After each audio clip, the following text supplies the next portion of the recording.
Lembaga Penyiaran Publik Lokal Radio Publik Kabupaten Purworejo 88,5 MHz Irama FM paling dipercaya. Milik kita bersama. Halo, selamat pagi. Assalamualaikum warahmatullahi wabarakatuh. Mari kita tuai berkah indahnya Ramadan ya. Oke, kembali lagi bersama Ayu menemani Anda di kesempatan pagi hari ini 5 Mei 2020. Dan kali ini menemani Anda di Dialog Interaktif bersama Puspaga. Oke, sebelum kita bahas pembahasan yang kita bahas nanti, kita sapa dulu narasumber kita yang sudah hadir di studio Irama FM. Ada Mbak Dita Triani SPSI selaku konselor Puspaga ya. Selamat pagi, apa kabar Mbak Dita? Ya, selamat pagi Mbak Ayu. Gimana nih kabarnya? Alhamdulillah baik sekali ya. Selamat pagi juga buat para pendengar Irama FM nih. Semoga tetap dalam keadaan baik ya di tengah wabah corona. Ya, betul sekali. Nah, di sini untuk kita bahas sedikit tentang juga ada sedikit COVID coronanya juga nih, COVID-19. Nah, namun ini banyak sekali yang melatar belakangi kasus. Namun sebelumnya untuk Mbak Dita Triani memberikan pengawalan dari Puspaga sendiri ya, dan juga tema yang akan kita angkat nanti. Silakan. Ya, selamat pagi para pendengar Irama FM. Ya, di sini saya mungkin akan memperkenalkan kembali tentang Puspaga seperti itu. Nah, Puspaga sendiri itu merupakan pusat pembelajaran keluarga. Nah, di mana di Puspaga itu ada 3 layanan. Yang pertama itu ada layanan konseling pasif, terus kemudian ada layanan konseling aktif, juga ada sosialisasi atau penyuluhan. Namun sekarang kan sedang ini ya, wabah corona seperti ini. Nah, jadi untuk konseling aktif dan konseling pasifnya itu untuk sementara waktu dialihkan dulu via online, atau bisa lewat WhatsApp, terus juga bisa telepon prabayar ataupun mau SMS seperti itu. Nah, untuk konselingnya ini langsung ke nomor konselornya. Nah, untuk nomornya itu yang pertama itu ada Ibu Sania.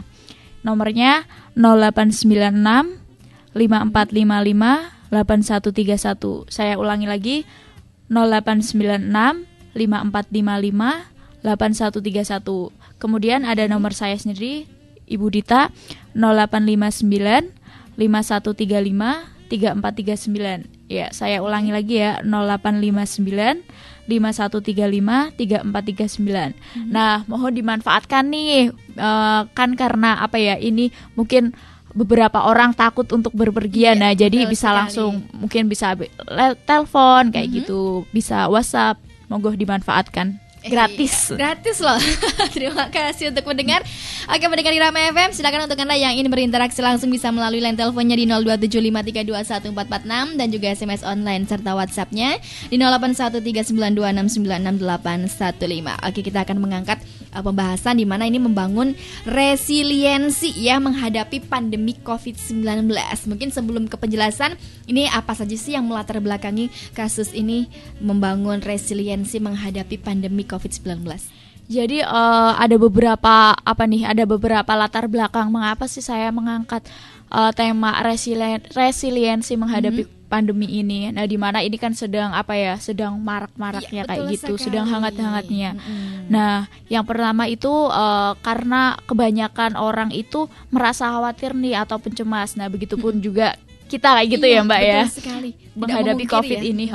Jadi terkadang orang tuh merasa panik karena mereka itu merasa takut karena tertular ataupun terinfeksi kayak gitu. Terus juga ada beberapa nih saudara-saudara kita yang harus kehilangan keluarganya seperti itu. Juga di sisi lain juga pandemi ini juga banyak faktor-faktor lain seperti atau aspek sosial mereka, ekonomi mereka. Jadi saudara-saudari kita itu banyak yang kehilangan pekerjaan kayak seperti itu. Juga seseorang itu akan mengalami ketidaknyamanan jika suatu keadaan tertentu memaksanya dalam waktu yang singkat untuk melakukan perubahan. Nah, contohnya seperti penerapan sekolah di rumah kayak gitu. Terus juga harus di rumah aja nih, nggak boleh keluar-keluar kalaupun itu tidak ada keperluan yang penting kayak gitu. Juga beribadah di rumah nih sekarang, apalagi di bulan Ramadan seperti ini ya, Mbak. Nah, itu kan harus beribadah di rumah. Nah, jadi terkadang mereka itu merasa ketidaknyamanan seperti itu. Nah, tapi kan ini untuk mencegah terjadinya penularan COVID-19 seperti itu.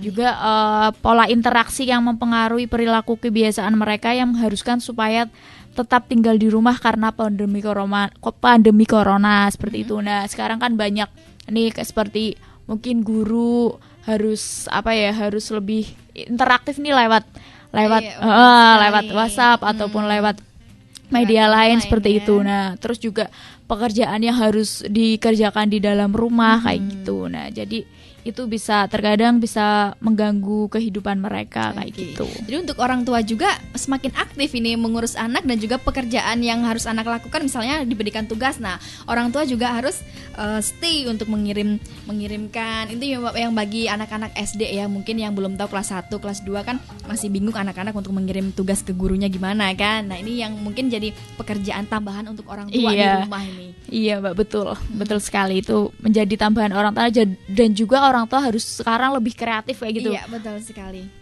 Oke, dan sekarang ini untuk kita semuanya mengetahui resiliensi itu seperti apa sih yang dimaksud dalam menghadapi pandemi COVID-19. Silahkan untuk Mbak Dita. Jadi resiliensi sendiri itu melibatkan kemampuan penyesuaian diri yang luas seperti itu ya Mbak, yang dihadapkan pada tekanan internal. Nah, jadi ketika seseorang memiliki resiliensi yang tinggi itu, biasanya itu mereka mampu mengelola stres mereka ketika mereka dihadapkan dalam suatu tekanan baik dari luar dirinya maupun dari dalam dirinya seperti itu. Jadi kemampuan untuk bangkit kembali dari kesulitan, frustasi dan kemalangannya. Nah, kemampuan seseorang untuk bertahan dan tidak menyerah pada keadaan yang sulit dalam hidupnya, serta berusaha untuk belajar dan beradaptasi dengan keadaan tersebut. Jadi, gimana sih seseorang itu mampu mengelola stresnya ketika mereka dihadapkan pada suatu masalah kayak gitu. Jadi, kan beberapa orang ada nih yang mudah dalam melakukan penyelesaian masalah, ada juga yang agak sulit seperti itu. Oke, jadi mungkin ketakutan-ketakutan yang berlebih juga bisa. Ini berhubungan dengan fobia tidak sih seperti ini? Ketakutan yang berlebih antara ada virus corona atau tidaknya, di sini lebih takut sekali untuk keluar, lebih takut untuk deket. Walaupun di jarak udah takut banget dan lain sebagainya. Itu berhubungan nggak dengan fobia? Nah, jadi kalau resiliensi sendiri itu lebih ke kemampuan diri sendiri kayak gitu. Jadi ya nggak terkait dengan trait ataupun kepribadian juga sih Mbak, tapi lebih kemampuan diri sendiri, gimana sih kita menghadapi situasi yang seperti ini, seperti itu. Nah ketakutan seperti itu kan bisa menciptakan hipokondria kayak gitu Mbak. Jadi hipokondria itu sendiri kecemasan yang berlebih dari dalam diri seseorang. Misalkan nih ketika kita tahu bahwa jangan menyentuh hidung kayak gitu, jangan sering menyentuh hidung ataupun muka.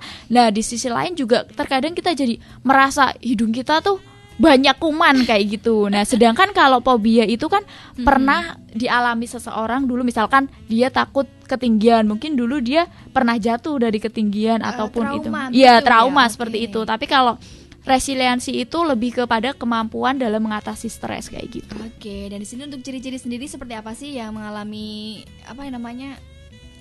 seperti apa sih nih yang di resiliensi tersebut gitu menghadapi ciri-ciri orang yang memiliki resiliensi kayak gitu ya. Jadi seseorang yang memiliki resiliensi yang tinggi itu cenderung easy going kayak gitu, mudah bergaul seperti itu Mbak. Jadi mudah bersosialisasi dengan orang lain walaupun mereka harus di rumah aja kayak gitu. Mereka juga bisa kan bersosialisasi dengan orang lain lewat online seperti itu. Nah, sekarang kan juga banyak tersedia yang telekonferen kayak gitu loh Mbak. Terus juga percaya pada kemampuan diri dalam mengambil keputusan serta memiliki spiritualitas dan religiusitas. Jadi tetap ikhtiar kayak gitu. Juga intelektual yang baik dan kemampuan memecahkan masalah. Terus mempunyai self image yang positif dan menjadi pribadi yang efektif. Terus orang yang resiliensi itu sikap optimisnya itu lebih tinggi kayak gitu. Jadi cenderung memiliki sikap optimis daripada pesimis seperti itu. Oke, mungkin tidak ada ketakutan atau bagaimana itu? Ya kita takut, wajar ya kalau takut itu kita nggak apa-apa, kita takut kayak gitu karena itu sebuah emosi kan, takut itu kan emosi kayak gitu. Nggak apa-apa, tapi gimana sih kita mengelola ketakutan itu? Nah, mungkin bisa dialihkan dengan kegiatan-kegiatan seperti misalkan kita berolahraga di dalam rumah ataupun melakukan kegiatan lain, masak kayak gitu. Nggak hanya berdiam di rumah kayak gitu. Nanti kan terus kita lihat apa ya, berita-berita yang nah, kita kan juga kadang nggak tahu nih berita itu hoax atau beneran kayak gitu. Nah, malah terkadang bisa memunculkan ketakutan yang berlebih kayak gitu. Berarti kita berusaha sendiri mencoba mengalihkan ya gitu, secara pribadi ngalihkan aja lah. Iya. Daripada stres sendiri gitu kan. Nah, oke, dari sini untuk faktor sendiri yang mempengaruhi resiliensi itu seperti apa sih? Nah, jadi menurut ini nih Goldberg nih, ada faktor yang mempengaruhi resiliensi. Yang pertama itu ada temperamen, di mana temperamen itu mempengaruhi bagaimana seseorang individu itu menerima rangsang. Jadi ada nih individu yang ketika menerima rangsang itu responnya cepat kayak gitu. Ada juga yang memiliki respon yang kurang cepat kayak gitu atau agak lambat seperti itu. Juga adanya intelijensi nih. Nah, seseorang yang memiliki intelijensi yang tinggi atau punya rata-rata itu biasanya juga cara memecahkan masalahnya itu berbeda seperti itu dengan mungkin yang orang memiliki intelijensi rata-rata bawah ataupun apa gitu. Terus juga ada budaya nih. Perbedaan budaya merupakan faktor yang membatasi dinamika yang berbeda dalam mempromosikan resiliensi seperti itu. Juga usia, dimana kalau usia itu misalkan nih saya sama Mbak Ayu nih kayak gitu. Misalkan Mbak Ayu usianya udah 30, nah saya masih misalkan saya masih 20 kayak gitu. Nah, mungkin resiliensinya itu lebih tinggi Mbak Ayu, tapi ya belum tentu juga sih Mbak, seperti itu. Banyak faktor yang mempengaruhi seperti itu. Juga di sini juga ada faktor eksternal maupun faktor internal nih, dimana kalau faktor eksternal itu misalkan nih pemerintah udah melakukan himbauan kayak gitu, himbauan misalkan mencuci tangan pakai sabun, keluar rumah menggunakan masker kayak gitu. Nah, kita juga di situ dapat meningkatkan resiliensi kita kayak gitu. Nah, faktor dari internalnya itu gimana sih kita mematuhi himbauan pemerintah kayak gitu. Oke, mungkin di sini sedikit untuk memberikan semangat ya kepada masyarakat atau untuk kepada manusia untuk agar tidak merasakan takut yang berlebih gitu ya di sini. Oke, dan tahapan resiliensi sendiri itu apa saja sih yang mungkin boleh kita boleh kita tiru ataupun bahasanya itu boleh kita terapkan mungkin ya. Jadi kalau tahapan resiliensi itu kan biasanya ketika seseorang menghadapi suatu permasalahan atau ketika seseorang menghadapi masalah di dalam hidupnya itu, pertama itu kita kan pasrah kayak gitu loh Mbak. Pasrah, kondisi di mana seseorang pasrah ketika menghadapi suatu keadaan yang menekan. Jadi udahlah kayak gitu kan. Nah, level ini merupakan kondisi ketika seseorang mengalami kemalangan atau masalah yang menimpa dirinya sehingga mereka merasa stres, bahkan bisa mengalami depresi nih. Nah, lebih baiknya itu kita pasrah tapi tidak boleh menyerah kayak gitu ya Mbak ya. Terus juga ada bertahan nih, survival. Nah, pada tahap ini seseorang tidak dapat mengembalikan fungsi psikologis dan emosi positif setelah dari kondisi yang menekan. Jadi ketika kita ini sedang wabah pandemi ini ya Mbak, kita berusaha bertahan, survival kayak gitu ya Mbak. Misalkan ketika kita harus kehilangan pekerjaan. Gimana kita harus bertahan hidup seperti itu. Juga adanya pemulihan atau recovery nih, kondisi ketika seseorang mampu pulih kembali. Nah, jadi mungkin ketika kita kehilangan pekerjaan atau kehilangan orang yang dicintai akibat pandemi corona ini nih. Nah, gimana kita pulih kembali? Jadi nggak menyerah kayak gitu, nggak terus-terusan ke dalam keterpurukan seperti itu. Terus juga ada berkembang pesat nih. Pada tahap ini seseorang tidak hanya mampu kembali pada tahapan fungsi sebelumnya, namun mereka tuh mampu ketika mereka sudah pulih, mereka itu mampu bangkit kembali kayak gitu. Jadi ini banyak sekali pengaruh-pengaruhnya yang disebabkan oleh COVID sehingga menyebabkan kita menjadi stres ya karena kehilangan pekerjaan, nggak punya uang dan lain sebagainya. Ini mungkin akan lebih ke tahap yang mungkin kalau bagi orang-orang ya menyedihkan, sangat menyedihkan gitu. Mungkin ada sedikit solusi apa sih buat mereka-mereka yang mungkin udah pasrah, udah bertahan, udah mengalami seperti itu yang tadi disebutkan, untuk menambah semangat lagi itu bagaimana? Mungkin sedikit saja. Nah, jadi untuk gimana sih kita meningkatkan tips dalam meningkatkan resiliensi kita. Nah, jadi milikilah efikasi diri yang baik. Nah, di mana yakin akan kemampuan diri sendiri untuk bisa mengatasi situasi ini dengan melihat kelebihan-kelebihan yang dimiliki kita kayak gitu. Jadi kebanyakan dari kita kan itu kita hanya melihat kekurangan kita ya, Mbak ya. Jadi gimana kita melihat kelebihan kita. Misalkan kita punya skill lain seperti misalkan bisa menjahit kayak gitu, ataupun bisa punya jiwa berdagang kayak gitu. Nah, coba itu mengeluarkan bakat terpendam. Barangkali bakat terpendam seperti itu. Nah, juga cobalah selalu meregulasi emosi. Artinya ketika menghadapi situasi yang tidak menyenangkan, nah emosi kita tuh usahakan tetap tenang seperti itu. Misalnya dengan melakukan relaksasi ataupun melakukan kegiatan olahraga bersama keluarga. Nah, di sini juga kita kan di tengah pandemi ini juga sering berkumpul dengan keluarga seperti itu. Nah, jadi gunakan waktu dengan keluarga yang baik seperti itu. Juga latih kendalikan impuls, artinya kenali dorongan-dorongan dalam diri nih, analisis apakah dorongan atau keinginan tersebut tepat atau tidak sebelum membuat keputusan. Juga lakukan analisis situasi, yaitu dengan mengurai dan menganalisa komponen kejadian atau masalah kayak gitu. Terus juga nih tadi kan udah disebutkan tetap optimis. Artinya tetap berpikir dan berpandangan positif tentang misalkan kita terkadang selalu berpikir negatif. Misalkan dampak dari corona ini menurunkan kesejahteraan hidup kita. Coba kita cari dampak positifnya apa. Misalkan kita jadi sering berkumpul dengan keluarga, terus jadi mungkin yang sering keluar rumah ataupun sering shopping kayak gitu. Nah, itu mungkin jadi meminimalisir kayak gitu. Terus juga tingkatkan empati dengan merespons secara tepat kondisi orang lain.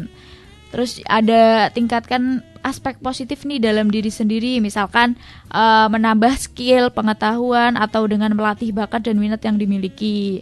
Kemudian tingkatkan kedekatan dan relasi bersama keluarga, teman, dan komunitas dengan melakukan komunikasi yang baik dan aktif. Misalkan nih ajak anak kayak gitu, ajak anak berdiskusi ataupun ajak anak menyampaikan unek-uneknya kayak gitu. Nah, kita sebagai orang tua jadilah pendengar yang baik buat anak kayak gitu. Jadi diajak berdiskusi misalkan tentang ini pandemi ataupun tentang apa, tapi dengan bahasa yang mudah seperti itu, Mbak. Terus juga menerima perubahan yang terjadi sebagai bagian dari kehidupan dan mengenali strategi coping masalah yang bisa diterapkan kayak gitu. Nah, jangan lupa nih tetap bersyukur untuk setiap hal yang dialami setiap harinya. Misalnya masih dapat berkumpul bersama keluarga, masih bisa masih bisa makan bersama keluarga kayak gitu. Oke, dan di sini mungkin sedikit banyak tips-tipsnya. Tapi seperti yang kita ketahui di sini untuk fungsi sendiri dari resiliensi itu sendiri apa sih gitu kan? Nah, ketika kita memiliki resiliensi kayak gitu ya, Mbak ya. Jadi fungsi dari resiliensi sendiri itu untuk mengurangi resiko mengalami konsekuensi negatif setelah adanya kejadian hidup yang menekan. Nah, di tengah pandemi ini kan kadang kita juga terjadi pergejolakan psikologis kayak gitu, Mbak. Betul selain itu selain bisa mengganggu kesehatan fisik juga bisa mengganggu kesehatan mental kayak gitu ya, Mbak ya. Jadi untuk mengurangi kemungkinan munculnya rantai reaksi yang negatif setelah peristiwa hidup yang menekan kayak gitu. Juga meningkatkan kesempatan untuk berkembang. Misalnya tadi nih kayak ketika kita kehilangan pekerjaan kayak gitu. Nah, kita jadi punya inisiatif untuk mencari pekerjaan baru ataupun malah membuka pekerjaan baru. Misalkan nih kalau mendirikan usaha masker kayak gitu ya, Mbak, pembuatan masker kayak gitu. Terus juga menerima perubahan secara positif dan dapat menjalin hubungan yang aman dengan orang lain, yaitu kemampuan beradaptasi dengan perubahan yang dihadapi seperti itu. Nah, individu yang memiliki resilient merupakan individu yang memiliki sikap optimis kayak gitu. Jadi selalu berpikir positif atas peristiwa yang yang dihadapinya. Bahasa lainnya misalkan selalu berhusnudzon kayak gitu ya. Iya, betul sekali. Terus juga pengaturan emosi nih Mbak. Nah kalau ketika seseorang memiliki resiliensi yang tinggi kayak gitu ya, jadi pengaturan emosi yaitu kemampuan tetap tenang saat berada di bawah kondisi yang menekan. Jadi tenang dengan, keadaan tenang itu biasanya juga mempengaruhi kesehatan kita. Jadi imun tubuh kita itu imun tubuh kita juga semakin kebal kayak gitu, semakin tinggi kayak gitu. Jadi selalu tenang, tapi ya juga kita harus harus tetap PHBS kayak gitu loh Mbak. Iya, betul sekali. Mungkin ada sedikit 99 nih untuk orang tua ya, mungkin yang ingin memberikan pengertian tentang COVID-19 terhadap anak. Itu bagaimana sih biar agak-agak nggak menakutkan dan lain sebagainya, bisa diterima sama anak itu? Caranya gitu sedikit aja. Nah kalau misalkan untuk anak itu sendiri kan kadang kita susah kayak gitu. Apa sih itu COVID itu kayak gitu, virus-virus itu kayak gitu. Nah kita sebagai orang tua coba dijelaskan dulu, mungkin dengan cara misalkan kita cuci tangan, misalkan contoh kecilnya kita cuci tangan kayak gitu, cuci tangan sama anak nih, cuci tangan biar hidup kita selalu bersih kayak gitu ya Mbak. Terus juga kadang kan anak-anak sendiri, apalagi anak yang balita kayak gitu kan susah kalau pakai masker misalkan nih kalau mau berpergian kayak gitu. Nah kita coba gunakan bahasa yang sederhana kayak gitu, misalkan nanti kalau adik nggak pakai masker nanti debunya pada masuk. Nah nanti gitu kan, kalau adik pilek gimana kayak gitu. Nah misalkan pakai bahasa yang sederhana, nanti kalau pilek sakit loh, kepalanya pusing kayak gitu. Jadi gunakan bahasa yang sederhana yang yang mengerti kayak gitu Mbak. Mungkin kalau misalnya anaknya menerima oke. Bagaimana kalau misalnya anaknya nggak takut? Nah kadang susahnya kayak gitu Mbak. Kadang kan kita kadang masih banyak juga sih Mbak, maksudnya di luar sana misalkan ketika kita melihat orang tua kayak gitu pakai masker, nah anaknya tuh kadang malah nggak pakai masker. Nah kadang kan misalkan yang nggak tahu kayak gitu, lah itu gimana, egois atau gimana kayak gitu, kok orang tuanya pakai masker, anaknya kok nggak dipakein masker. Nah belum tentu, stop pemikiran itu. Nah belum tentu belum tentu anaknya itu mau, kadang susah kayak gitu Mbak. Mungkin kalau anak 4 tahun 5 tahun kayak gitu mungkin udah paham kayak gitu lah. Yang 2 tahun kayak gitu kan kadang udah dipakain malah di jalan dilepas kayak gitu. Terus kadang juga aku akan ingin menentang, dalam hati mungkin saya akan menentang apa yang orang lain lakukan ya. Lagi kadang susahnya kayak gitu. Jangankan anak-anak, kadang orang tua pun juga kadang susah dengan alasan dengan alasan mungkin panas lah dan lain sebagainya kayak gitu. Jadi kita juga perlu perlu adanya sikap welas asih kayak gitu Mbak, dimana kita harus kesadaran diri sendiri kayak gitu. Oke, betul sekali ya. Mungkin dari pencapaian adalah kemampuan untuk mengambil hikmah ataupun hal-hal positif dari kehidupan kita selama ini, yang karena adanya COVID-19 yang tadinya suka bepergian akhirnya di rumah, yang tadinya jarang kumpul keluarga akhirnya juga kumpul keluarga, yang tadinya males, jorok dan lain sebagainya akhirnya juga mau bersih-bersih dan lain sebagainya kan. Oke, mungkin ada pendengar yang menyatu di Irama FM. Ya, selamat pagi. Selamat pagi Mbak Ayu. Ya, selamat pagi. Ini dari Wisnu Jodoh. Silakan. Saya cuma mau bilang ini loh, akibat COVID itu karena sekolah tuh terlalu lama, nggak masuk lah. Ini kasihan ibu yang berduaan di sekolah itu, umpamanya anaknya 5 pas berapa itu, biasanya masak untuk makan terus sama jual tuh besok lagi bisa, tapi sekarang nggak, gimana itu caranya? Mungkin terus itu sampai kepada itu, kalau saya kepada tuh pada ngeluh isinya dari produk udah cuma 1. Nah, itu caranya gimana itu Bu? Ya, terima kasih sekali. Ini Ibu Setia Widodo mungkin menceritakan bagaimana misalnya ada orang tua punya anak banyak mungkin ya, yang tadinya bisa masak, bisa memberikan, akhirnya jadi nggak bisa memberikan lebih. Terus ada supir Kopada ataupun kenek Kopada yang tadinya penuh, sekarang jadi cuma 1 penumpang, jadi sepi gitu kan. Mungkin bagaimana cara untuk memberikan semangatnya? Oh iya, jadi memang banyak sekali ya Mbak, banyak sekali dampak dari pandemi ini kayak gitu. Contohnya juga banyak mungkin sopir Kopada ataupun bus yang biasanya beroperasi tapi sekarang harus harus harus di rumah kayak gitu, sedangkan anak-anak mereka itu banyak kayak gitu. Nah, mungkin di desa kayak gitu ya Mbak. Kalau di desa kan itu apa ya, istilahnya itu apapun bisa dimakan kayak gitu. Misalkan kalau bisa bertahan kayak gitu juga.